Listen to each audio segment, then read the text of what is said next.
Hi friends, இன்றைக்கி கோதுமை மாவில் புட்டும் வேர்க்கடலை எள்ளெல்லாம் சேர்த்து உருண்டையும் செய்ய போகிறேங்க.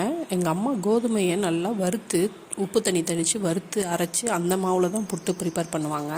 ஆனால் நான் சப்பாத்திக்கு அரைச்சி வச்சுருக்கிற மாவில் தாங்க ரெடி பண்ணுறேன். நல்லா சல்லடையால் சலிச்சுக்கிறோங்க. தேவையான அளவு உப்பு சேர்த்துக்கிறோங்க. தண்ணி கொஞ்சம் கொஞ்சமாக தெளித்து நம்ம புட்டுக்கு எப்படி பிசைவோமோ அது போலவே பிசைகிறோங்க.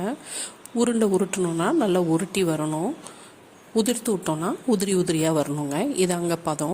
இட்லி பானையில் தண்ணி சேர்த்து நல்லா கொதிக்க விட்டுறோங்க. தண்ணி கொதித்ததுக்கப்புறம் ஒரு துணி பையில் இந்த புட்டு மாவை சேர்த்து நல்லா வேக வைக்கிறோங்க.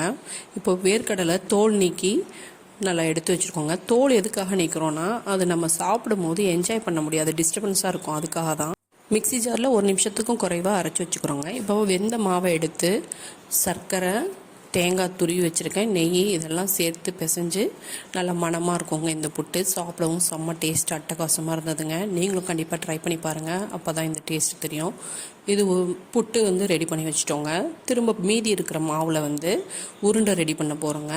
அதுக்கு எள், சர்க்கரை, அந்த பொடிச்சு வச்சுருந்தோம் இல்லைங்களா வேர்க்கடலை, அதை எல்லாத்தையும் சேர்த்து உருண்டு பிடிச்சோன்னா நல்லா அழகாக வருதுங்க. இது கேழ்வரகு மாவில் தாங்க மோஸ்ட்லி இந்த மெத்தட் செய்வாங்க. நான் இன்றைக்கி கோதுமை மாவில் செஞ்சுருக்கேன். என்கிட்ட கேழ்வரகு மாவு இல்லை. டேஸ்ட்டு நல்லா இருந்ததுங்க, ரெண்டுமே நல்லா இருந்தது. இன்றைக்கி மார்னிங் எங்களுக்கு பிரேக்ஃபாஸ்ட்டே இது தாங்க. நீங்களும் ட்ரை பண்ணி பாருங்கள். தேங்க்யூ.